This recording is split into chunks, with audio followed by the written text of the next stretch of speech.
Hello, everyone, and welcome to Chicagoland Stories, the podcast. I'm your host, Pickle. This is episode 147, season 6, and today's date is July 12th, 2022. And thank you for joining me today. On today's program, I will talk about the First National Bank of Chicago, and I will talk about my memories and the history of this establishment. Also, I will talk about past posts on my Facebook page, Chicagoland. I won't go through all of them, just the ones that stood out of the rest of them and became very popular from my fans and followers. But right now, the program will go into a commercial break. And this program is brought to you by Velaments, sugar-free mints. And here's a commercial from 1977. So sit back and enjoy, everyone. Thank you. I love sugar, but not in a mint. I want my mint cool and refreshing. Now there's Velaments. They're new. They took the sugar out. You really taste the mint. So fresh, they take your breath away. New Velaments took the sugar out. You can really taste the mint. So fresh, they take your breath away. Cool refreshment, Velaments. New sugar-free Velaments. You really taste the mint. 3 refreshing flavors.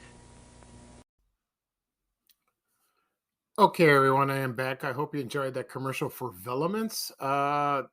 The woman that spoke in the commercial, that is actress Kathie Lee Crosby. You remember her. She was the co-host of that TV show in the early 80s. That's Incredible. And I think it was with John Davidson and Frank Tarkenton. And that was a good show. It ran for a few years. She, as far as I know, I don't know if she's still acting. I haven't seen her lately on television. I guess she retired. Also, Velaments is still made. I have not seen them in the stores, so I know you can order them on Amazon or maybe it's in Europe. I have no clue. But I remember buying this mint when I was in high school. They came in 3 flavors. I think it was cinnamon, spearmint, and peppermint. I think peppermint was the most popular. But then there was another flavor called Choco Mint. I remember that one. That was pretty good. It was good candy. Excuse me. So that was fine. And well, if I see it again, I'll buy it. But breath savers, I buy those. That's still around. That's the same thing. Okay.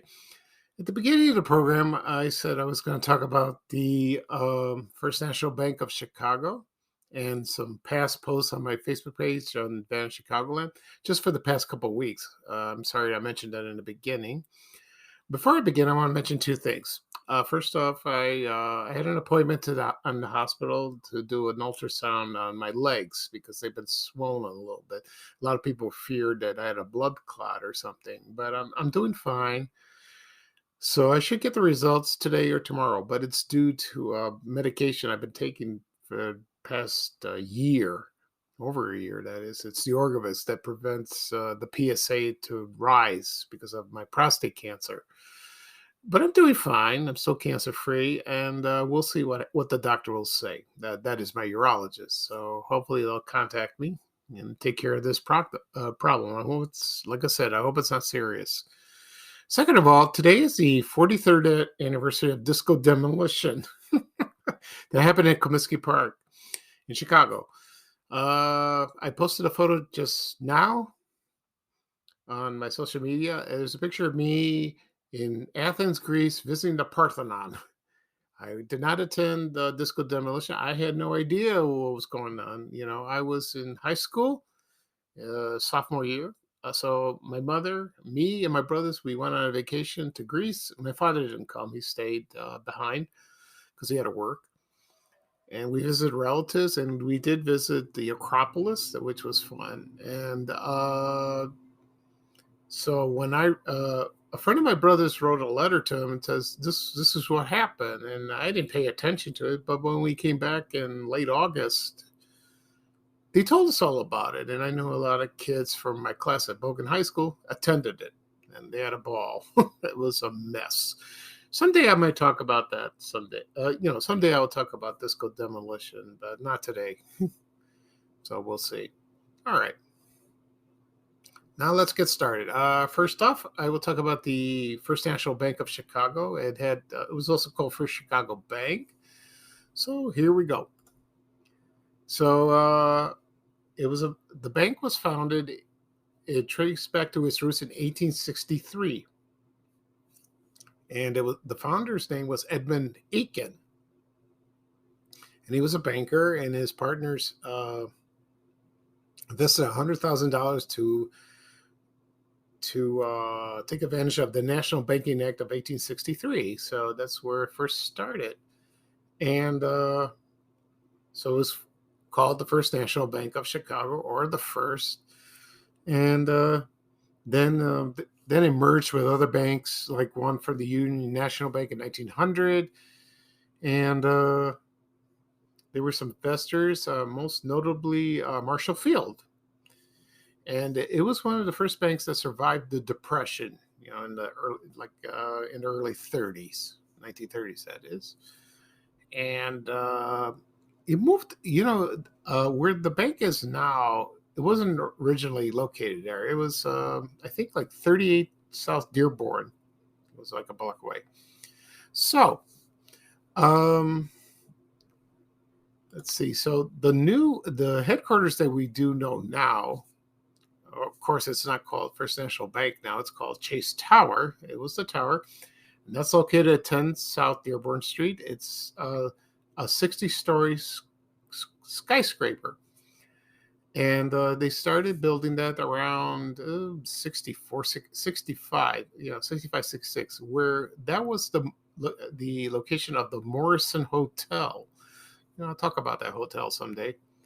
And they demolished the hotel in 1965, and then they started building the skyscraper, and it opened in 1969, and that was called First National Plaza.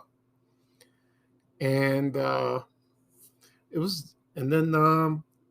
let's see,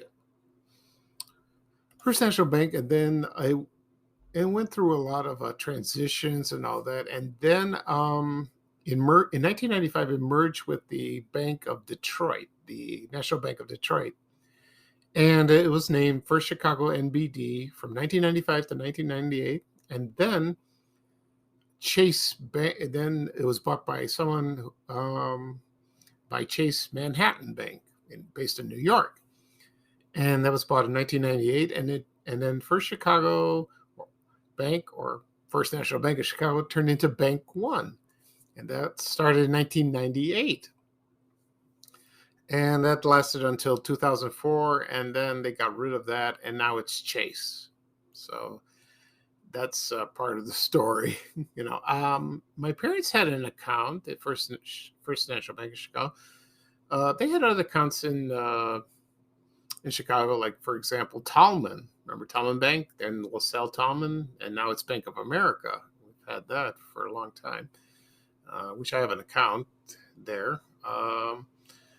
Also, my mother, my dad passed away in 2006, so they both had a joint account at that time was, it was Chase. But before that was Bank One, then First National Bank, and we have accounts there too. They didn't have branches all over the Chicagoland area. That expanded later. Much later, and then all of a sudden you saw Bank One practically every suburb in Chicago, and then they converted that into Chase. Okay, and but there's the Plaza Tower. No, not tower. The clock. So the plaza is now called Exelon Plaza, not First National Plaza. They changed that, and.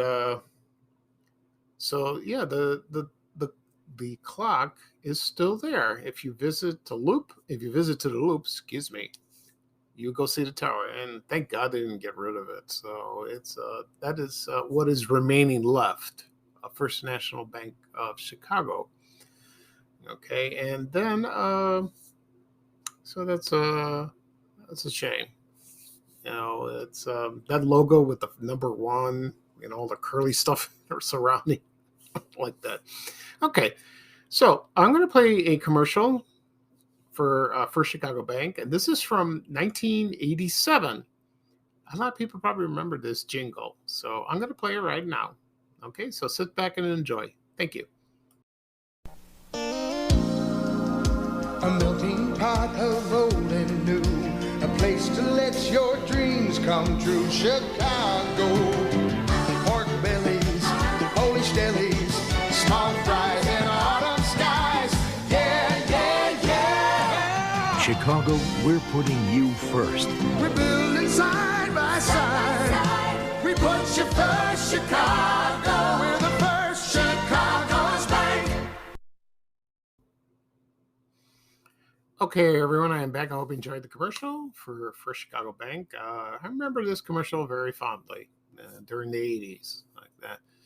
And, banks come and go, names come and go as well. Like, let's see, for example, Home Federal Savings, Amalgamated Bank, Exchange National Bank, also Tallman.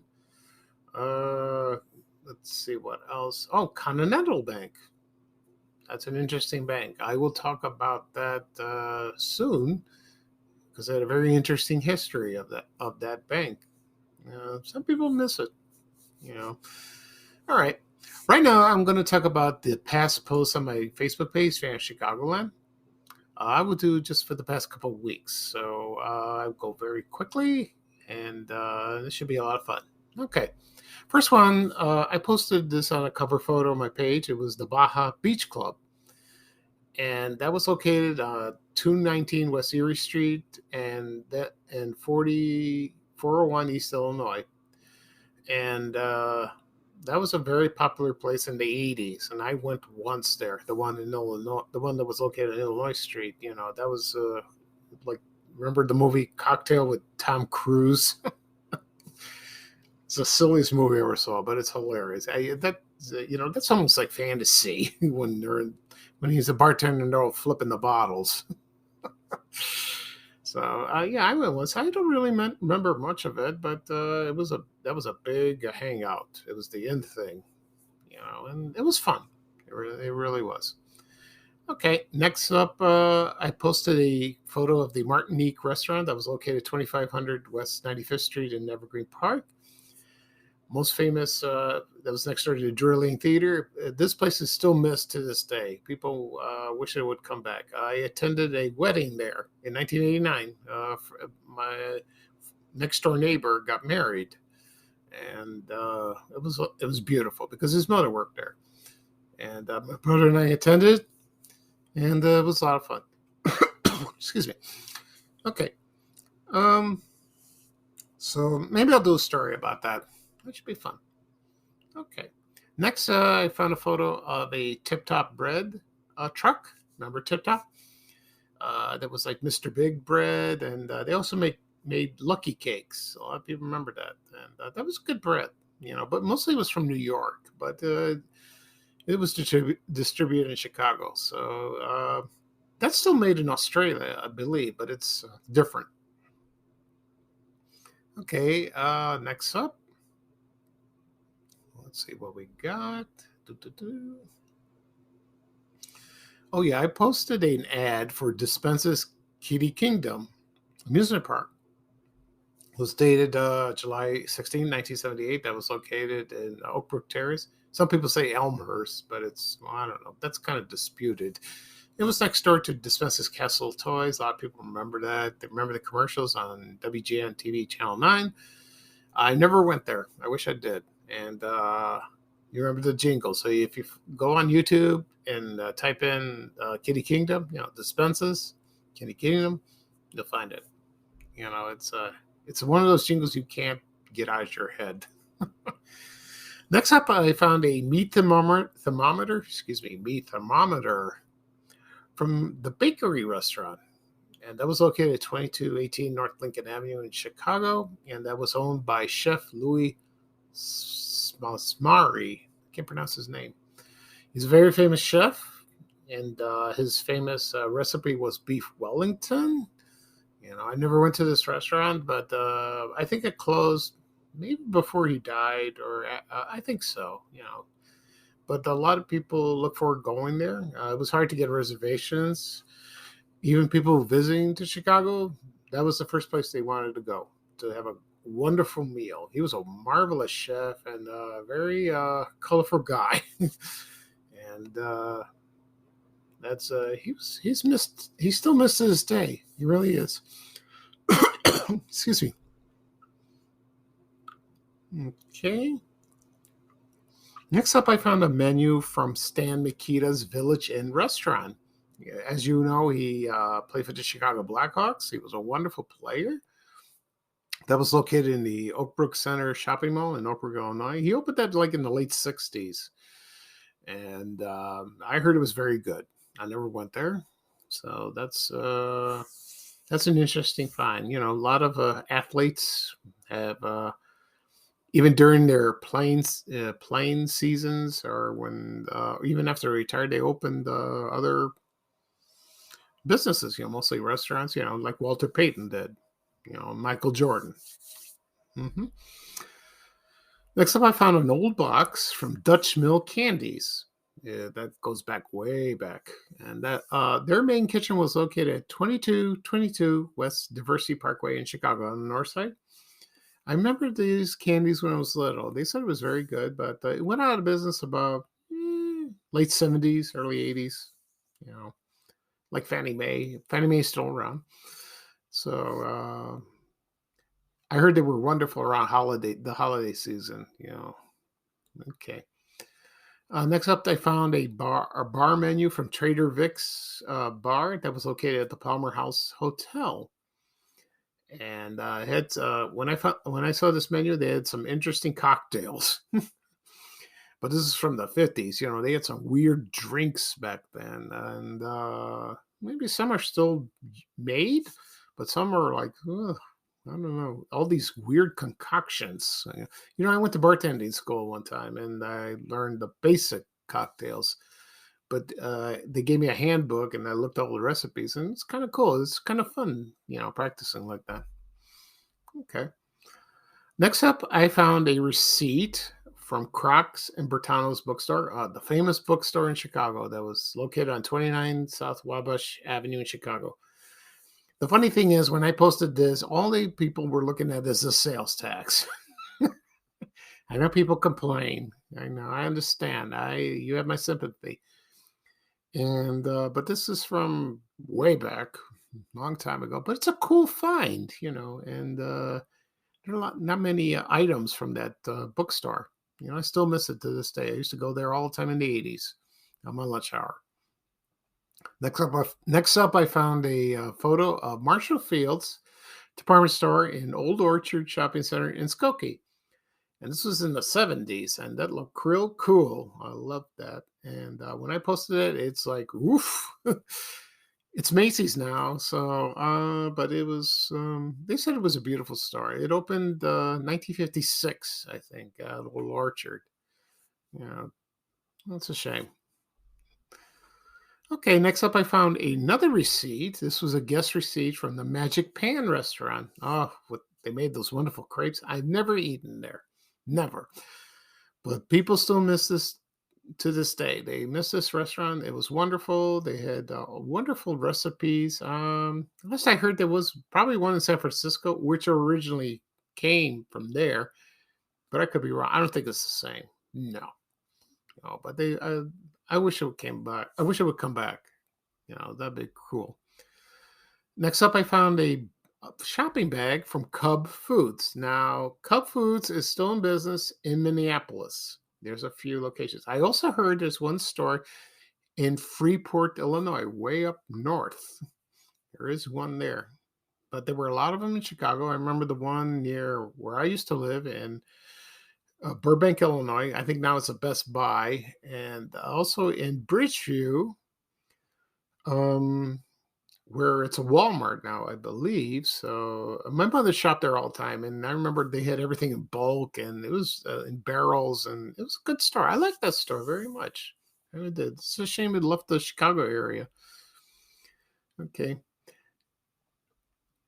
Also, a couple weeks ago, I did a podcast episode about the defunct rides at Marriott slash Six Flags Great America. What I did is posted a photo of the Z-Force roller coaster from the 80s. And a lot of people either hated it or they loved it. I don't know, it's divided. So I've never ridden that one. I went into detail on that episode, but I posted the commercial. You can find the commercial on YouTube. So people still have a lot of fun memories of that roller coaster. They really do. Okay. Next up, I posted this a photo of South Suburban Safeway Lines commuter bus. My father used to take this bus when he commuted to the Conrad Hilton Hotel. He worked there for many years, because we lived in the Roseland area. And it had two routes. Well, yeah, I think two routes. One was it went through on Martin Luther King Drive, used to be called South Park. You do that, and it was like an express bus. Also, it was on the Dan Ryan when it opened. So you would see the sign on the front and say Dan Ryan Flyer. And we do that. And I liked that bus very much. It was based in Harvey, Illinois. That's where the bus barn was. I think it was the headquarters there. It traveled all around the south suburban area, also in the south, the city limits in the south side. And I remember where you put the fare box, and there was like a wheel go. It went down for like about 2-3 minutes, and it was kind of cool to watch. But I like that bus very much. We miss it. It was very, very economical. It really was. Okay. Next up, I put a photo of the River Oaks Theater, in Calumet City. It was located at the River Oaks Shopping Center. The theater opened on May 30th, 1969. And one of the famous photos of that theater is when Star Wars opened in 1977. There was like a long line, and a lot of people remember that particular incident. And I only been to River Oaks once, a long time ago, probably in the 80s, and theaters, I don't remember seeing the theater, but I remember going to the mall. The mall's still there, but it's not the same. It's changed over the years. The theater was torn down eventually. No, I don't know exactly when, maybe in the 2000s. And now there's nothing. That's a shame. Okay. Next up, on the 4th of July, I posted a photo of an ad for Sport Mart, and it was a very colorful ad, and people remembered that. I remember the commercials. The one location I remember was at Nook Lawn on 95th Street and Cicero, 96 really, and I think that was Nelson Brothers. Remember that? And that went out of business a while back, but I remember the commercials from the 70s and 80s. It was a good story. Whatever, any sporting good item you want, they had it. Anything you want, which is wonderful. Okay. Next up, let's see what we got. Last week I posted a video. I connected my VCR to my big screen TV, and I had to buy a lot of connections. Well, just one big one. And I fixed it. I'm so nostalgic about VCRs. I really am. And I have some tapes, so some things I played it. And when I demonstrated in the video, it worked. It looked very clear, like that. It depends how you recorded it, but it looked nice, and so I'm keeping it because they don't make VCRs anymore. I think they're refurbished if you order on Amazon, and maybe they'll make a big comeback because I know CDs are making their comeback, and first was vinyl, so hopefully it'll work. I hope they come back because maybe they'll make it like state-of-the-art quality of VCRs, that is compatible to now to 4K TVs. So we'll see. We'll see about that. Okay, the other item I posted was a pencil from the Scottsdale bowling alleys. Now, that bowling alley, I went there all the time. Also at Fort City Bowling Center in Fort City Mall. And I used to bowl there a lot when I was younger. And I remember the video games. I remember I saw Ms. Pac-Man first. Yeah, I saw the video game Pac-Man there, and I played there. Also, Ms. Pac-Man came later. Maybe I'll talk about Scottsdale Bowl someday. That'd be fun. Okay. Next up, here's a postcard from the Pickle Barrel Restaurant, and that was located at 1423 North Wells Street in Chicago. They had other locations. I think there was one in Park Forest, Illinois on the south, also in Howard Street and Western. There was one there. There were others, but I never went to this restaurant. And the postcard shows a barrel full of pickles piled up inside, And I heard they were good. They really were good. And the food was good. It really was. And, there's another story I can discuss. That would be fun. Okay. And let's see what else. I had another Creature Features ad this past Saturday. And I think it was the first time they showed the 1956 movie Godzilla. Now, this movie is edited into the American version, and because the original I think was released in 1954, but in the American version, they it seems like Raymond Burr, famous for Perry Mason, he played the reporter Steve Martin. They added him, and then they added the movie, and make it Americanized, and of course Godzilla. But it became a big hit. It really did, and I remember watching it, but I never seen the original, the Japanese version, which I heard it's very interesting, but they got to have subtitles because they speak in Japanese. But we all know the one with Raymond Burr in that movie. And so that premiered on Creature Features on July 8th, 1972. And Godzilla is still a very popular monster figure. So let's see. Next up, I found another receipt. This one is from the Steinberg Baum company. They had stores in Chicago. One was at 63rd and Western, I think.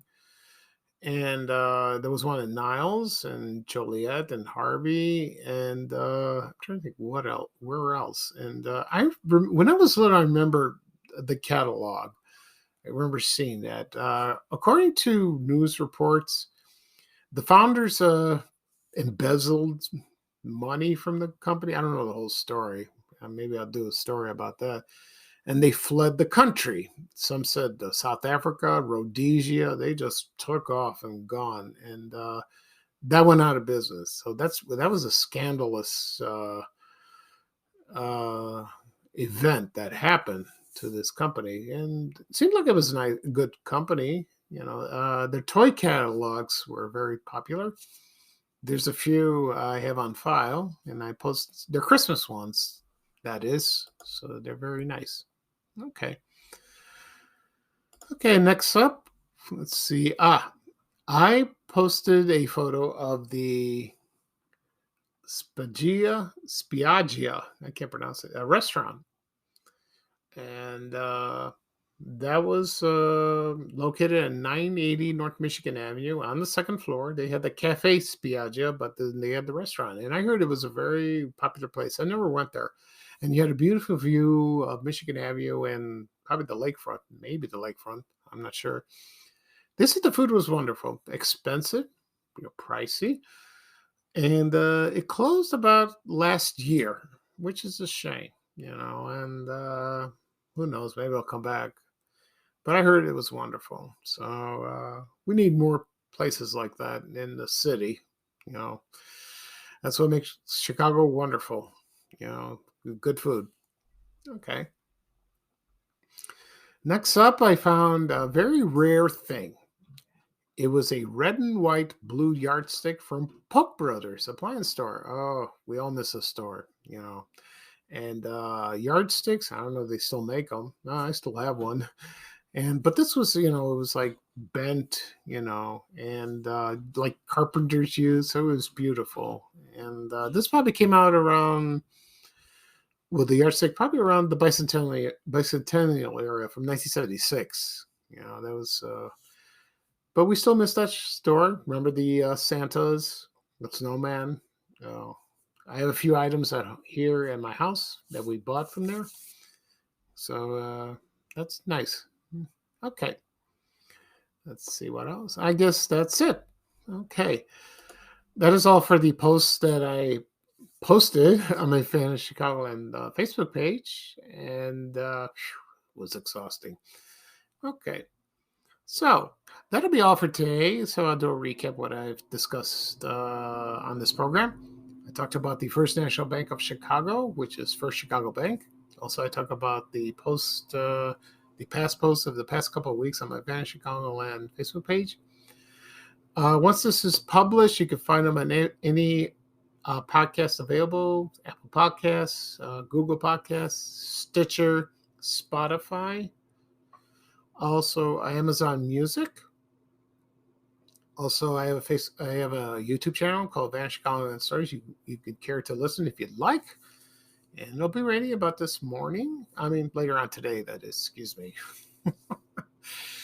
Also, I'll do another podcast for TV Oblivion. That's my other probably this weekend. And I'll do another Van Chicagoland Stories podcast as well. Probably Saturday or Sunday. We'll see. Okay. So this is Pete Costanza, your host of Van Chicagoland Stories. Thank you again for joining me. I hope you enjoyed the program. So hope to hear from you soon. And bye-bye for now from me. And here's Ray Rayner saying bye-bye for now with a little traveling music. So take care, everyone, and so long. We have to go. Bye, bye, bye.